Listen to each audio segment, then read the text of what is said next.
Welcome back, everyone. Today we have with us Katie Griboski. She is Colorado MUFON State Director and serves on the Colorado Board of Directors.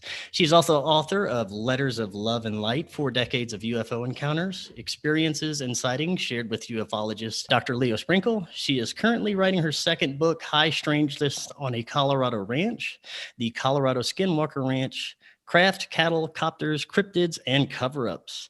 Katie, welcome. How you doing? I'm doing great. How are you doing? I am doing excellent. Yes, happy Monday. It's great to talk to you. I'm also in the great state of Colorado. I'd love to check out all the paranormal hotspots that I can. And I know Colorado is full of amazing places, right? Yeah, it sure is. You got to get to Estes Park and check out Stanley Hotel. I mean, that's a great paranormal hotel right there to start with. But yeah, there's so many places out here, San Luis Valley for UFOs and the UFO Lookout, and just a lot of different areas for sure.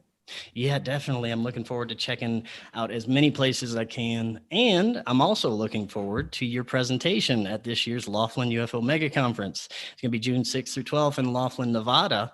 The title of your presentation is High Strangeness on a Colorado Ranch. I'd love for you to give us like a little sneak preview of what you're going to be talking about and presenting. Okay.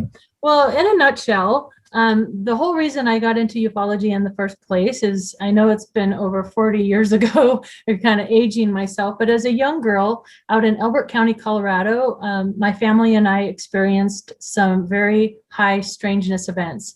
A lot of cattle mutilations at the time. Linda Moulton Howe was prominent in investigating these mutilations out here. She was local in Denver at the time, got her start out here. And we had paranormal activity, UFO sightings, Bigfoot creature sightings, all sorts of really high strangeness out there on the ranch. And I was 9 to 12 years old when all this happened.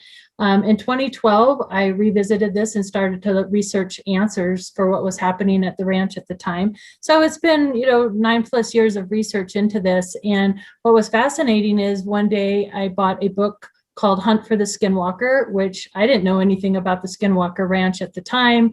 I just thought, oh, it's about a ranch. Maybe there's some parallels. And in that book is a chapter called Other Hotspots. And they talked about the family's ranch out in Elbert County, Colorado. And I was like, oh, and that's where I learned that Dr. Leo Sprinkle was one of the original investigators of the ranch. So I quickly wrote him a letter and heard back from him verifying, yes, it is the family's ranch.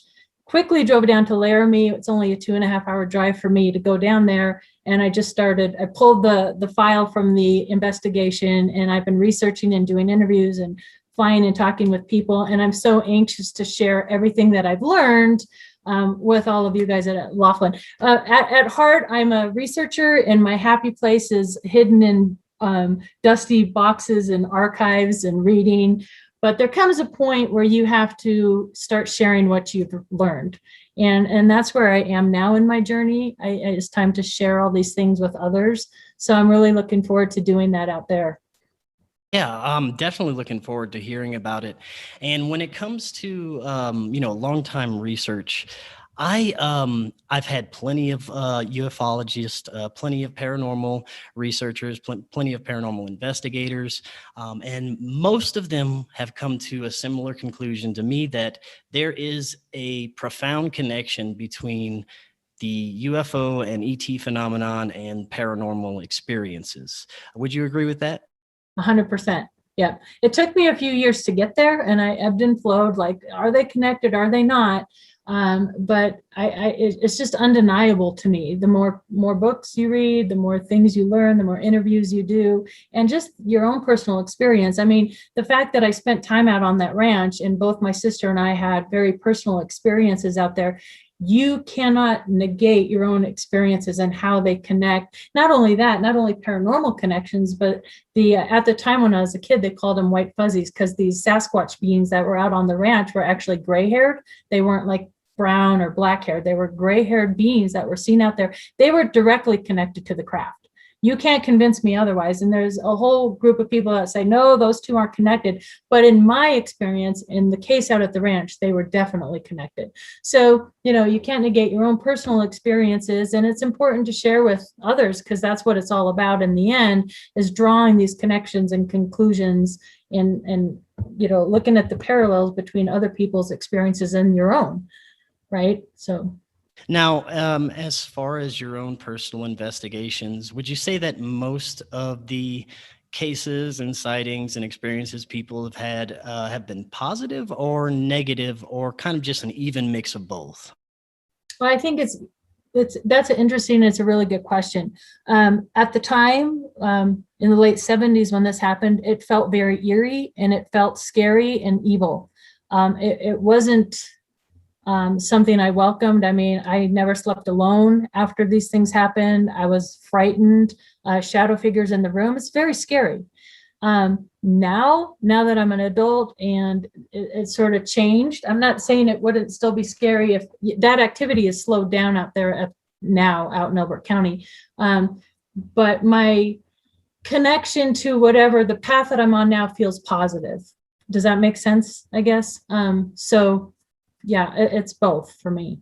But yeah, I think that from most of the people that I've interviewed, and I've had, my own experiences, for me, most of it has been positive. These beings seem to be curious or possibly trying to pass on information, not necessarily anything negative, just trying to maybe enlighten humans. I'm not sure, but there has been a lot of messages on how we're treating the planet, things like this when it comes to abductions. I believe that it could be that these beings are trying to give us messages about our future. Do you think that it's possible that it's true that we could be some kind of experiment for extraterrestrials?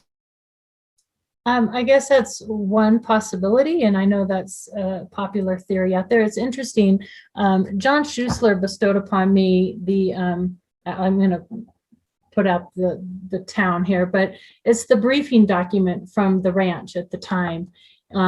I'm keeping it to Elbert County because the actual town, and although there was phenomenon in each of these towns, especially with the cattle mutilations, this specific town where the ranch is still a very, very small town. So I don't want people to get curious and go to this town and start bugging the people. They're kind of private people. Anyway, but in this briefing document, it talks about that at the time of this phenomenon, there were two different races of ET beings in conflict with one another. And I know that's a theory out there, like there's the Palladians and the Orions that possibly had this battle and this war amongst themselves. And this was reported in this briefing document that they were actually two beings out here that were sighted, and they were kind of fighting amongst themselves. And we were just sort of afterthought or in their way. And at the time, our family, we were threatened not to talk about this by the ET beings. They were disembodied voices, and I'll share that in Laughlin, what that recording, because in this briefing document, it says exactly what the warning was.